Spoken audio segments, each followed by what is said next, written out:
We only booked rooms for the real family. My brother said that in the lobby of a Palm Beach resort on Thanksgiving afternoon. Out loud. In front of the front desk staff, a retired couple waiting for their luggage, and our parents who had both suddenly found something very interesting to look at on the far wall. My name is Ethan Ward. I am 32 years old. I am a senior research scientist at a biotech firm in Minneapolis. And what happened next?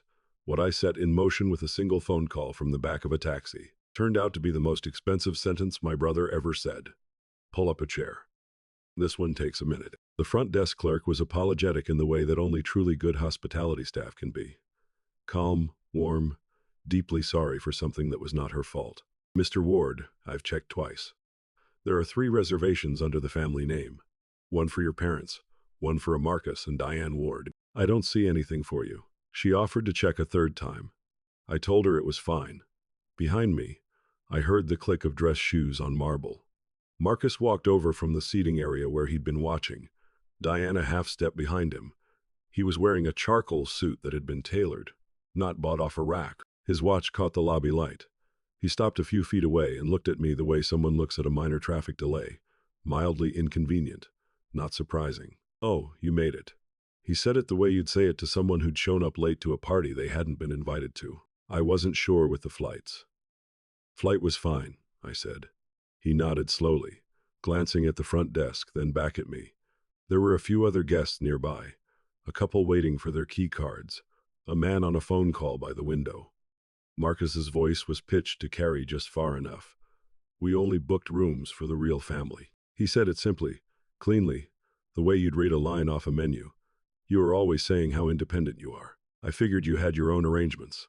That last sentence was the addition, the little extra turn dressed up as a compliment. I'd heard that construction in different rooms over different years. Deanne adjusted the strap of her bag and looked at the floor in the particular way that meant she agreed with everything, but didn't want to be quoted. Across the lobby, my parents stood near the elevator bank. My father had his hand in his jacket pocket. My mother was looking at a framed print on the wall, a seascape, nothing worth studying. Neither of them turned around. They had always been good at that, standing close enough to benefit from something, far enough away to say they hadn't seen it happen. I had a black roller bag at my feet. Bought it 3 years ago. $38. It still worked fine. My jacket was the one I wore to the lab on cold mornings. Dark navy, slightly faded at the cuffs. Marcus's suit probably cost more than 2 months of my rent. I had never once thought that was a problem. Near the entrance, my nephew Lucas was standing with his hands in his coat pockets, watching me. He was 8.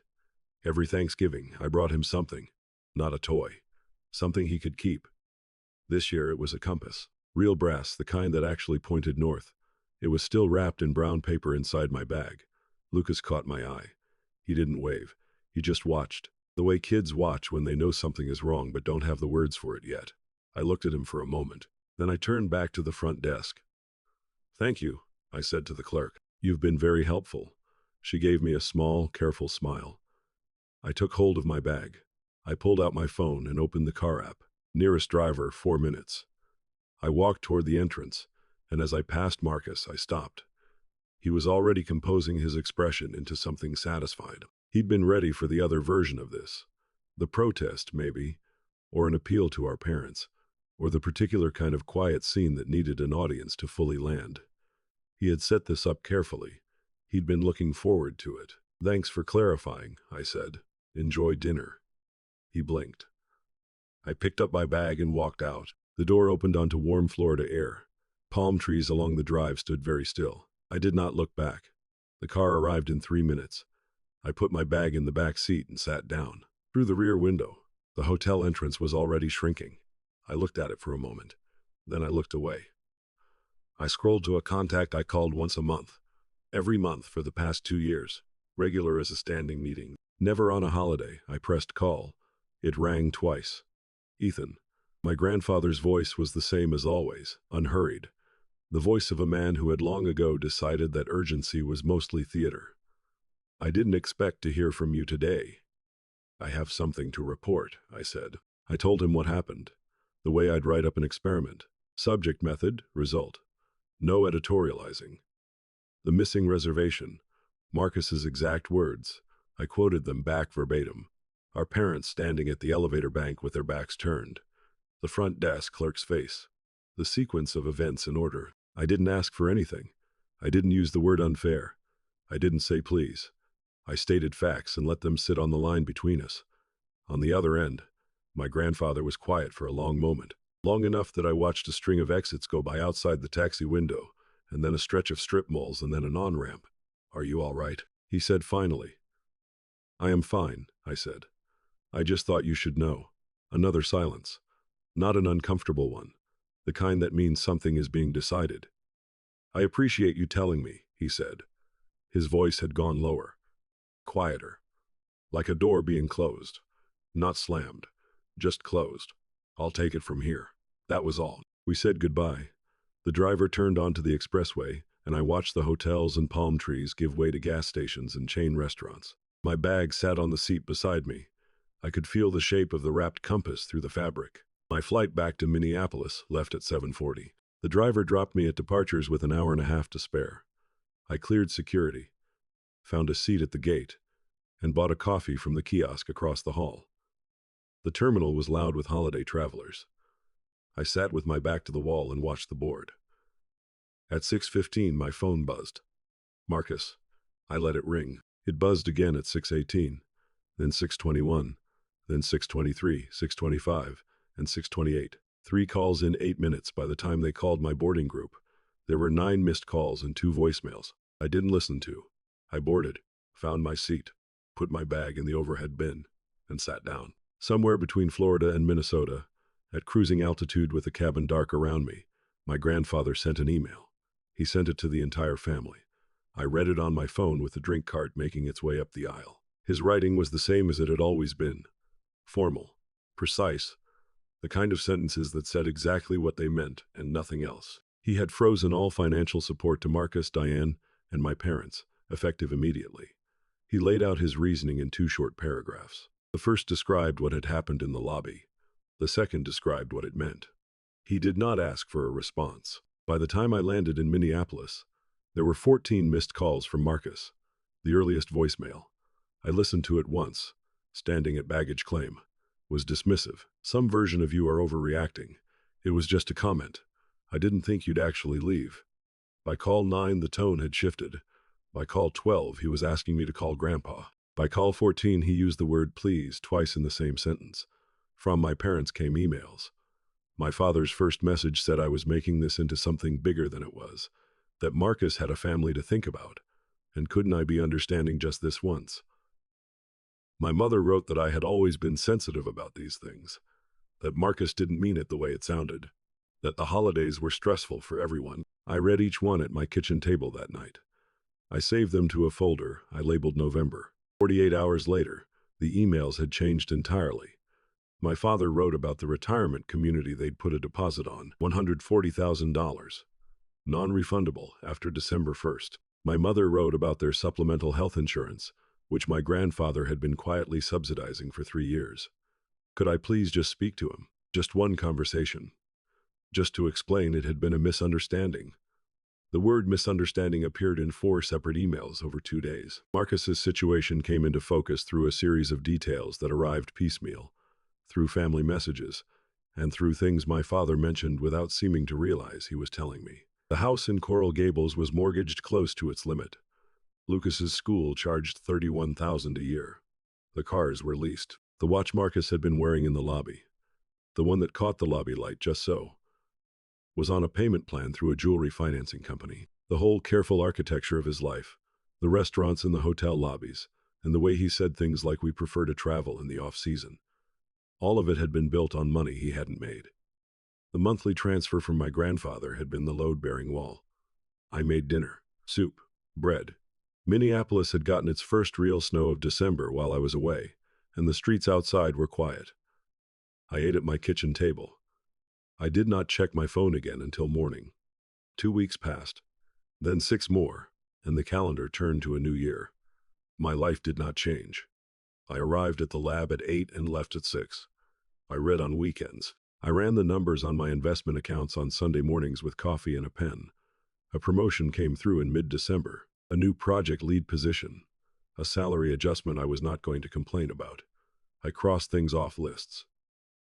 I slept well. Marcus's Instagram, which had been updated 3 or 4 times a week for as long as I could remember. Restaurant meals, hotel lobbies. Lucas in his school blazer on the first day of term. A shot of his watch resting on a mahogany desk.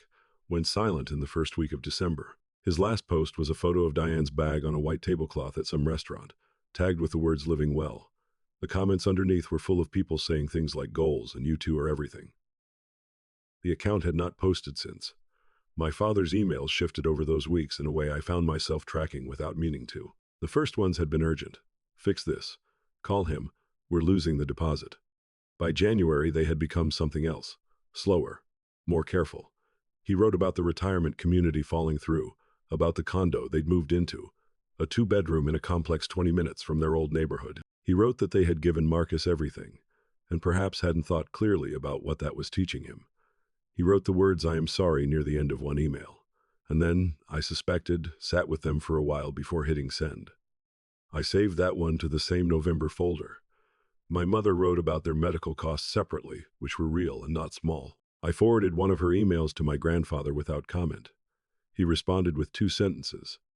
He was already aware, and he had made a separate arrangement that did not touch his broader decision. I didn't follow up. I trusted him on that. He had been making careful decisions longer than I had been alive. Marcus and Diane had moved out of the Coral Gables house by late January.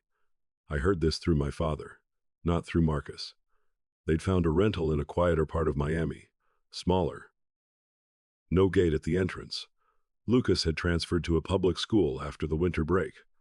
According to my father, he was doing fine. They usually do, when the adults around them stop pretending everything is fine and start actually dealing with things.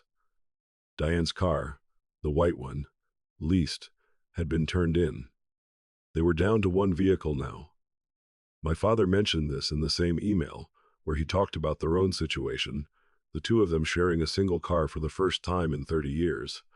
He wrote it without complaint, which was new. In February, a small package arrived from Palm Beach.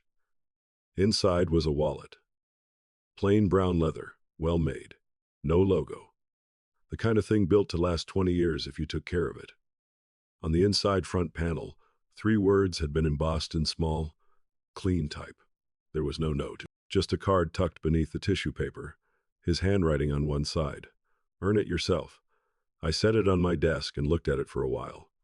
Then I put my old wallet in a drawer and started using the new one. In March, a text came in from an unknown number. Then I saw the name at the top.